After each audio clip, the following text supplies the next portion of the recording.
Hey everyone, and welcome back to the channel. Today, we re-dive into a question that sounds simple but is actually incredibly complex. How on earth did ancient and medieval armies keep their archers supplied with arrows during a battle? We've all seen movies where archers unleash seemingly endless volleys, raining death from above. But have you ever stopped to think about the logistics behind that? It's a fascinating story of industry, organization, and battlefield ingenuity. First, let's talk about the arrows themselves.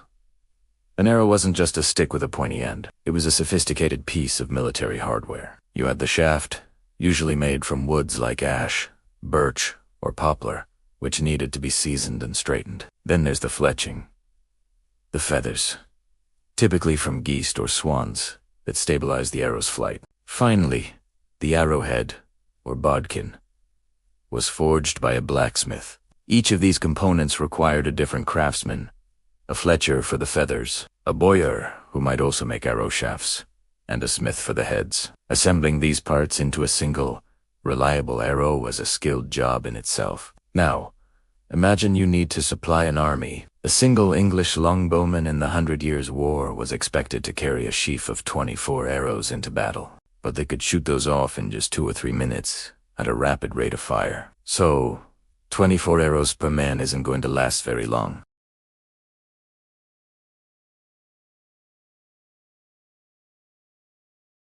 And that's the bare minimum.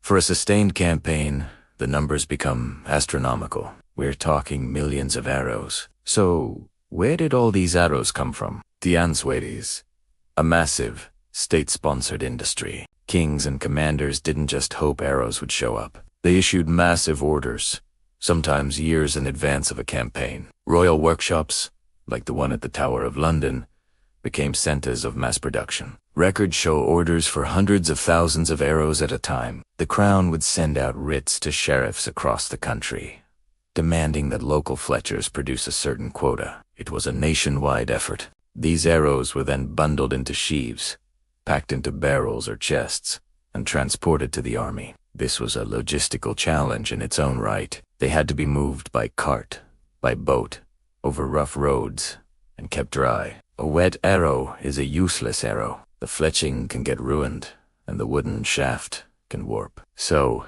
protecting this precious cargo was just as important as producing it. Special wagons, called ordnance carts, were dedicated to carrying weapons and ammunition, including these vital arrows. Okay, so the army has its initial supply. The battle begins. The archers let loose their first volley.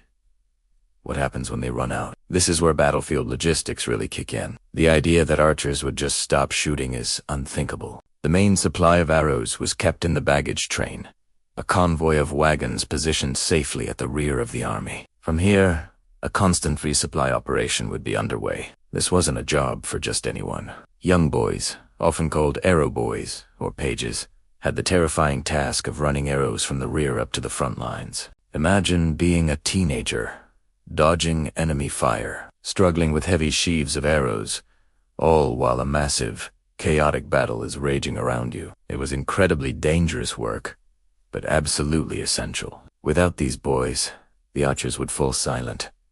Sometimes, the resupply chain was more direct. Carts filled with barrels of arrows would be brought up as close to the archer formations as was safely possible. The archers wouldn't necessarily leave their positions.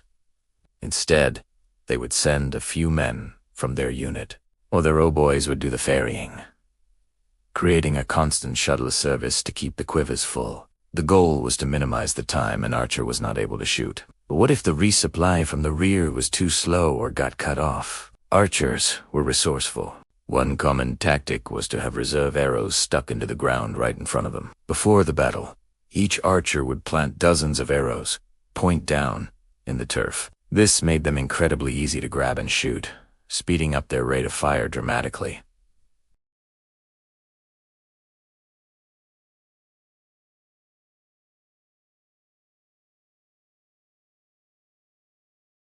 And then there's the grimmest method of all: recycling.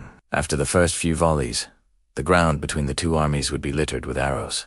During lulls in the fighting, or even during the chaos, people would be sent out to scavenge arrows from the field. This included arrows that had missed their mark, and, grimly, arrows pulled from the bodies of the fallen, both friend and foe. An arrowhead is an arrowhead. As long as the shaft wasn't broken, it could be fired again. This was a common and necessary practice, especially in long, drawn-out engagements. Famous battles give us a glimpse into the scale of this operation. At the Battle of Agincourt in 1415, it's estimated the English archers shot around 500,000 arrows in the opening stages alone. The supply chain for that single battle would have been a monumental undertaking, planned months, if not years, in advance. The French, on the receiving end, later described the sky darkening with the sheer volume of English arrows.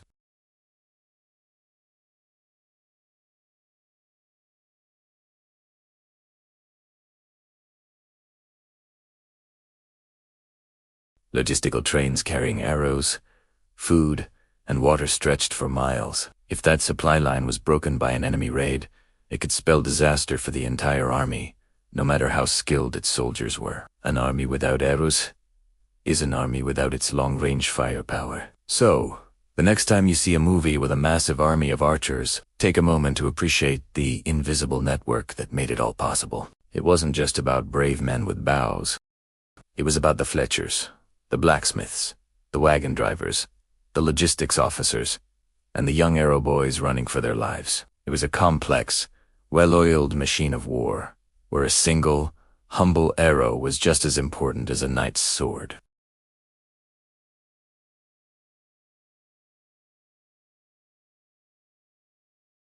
Thanks so much for watching. If you found this look into military logistics interesting, be sure to hit that like button and subscribe for more deep dives into history.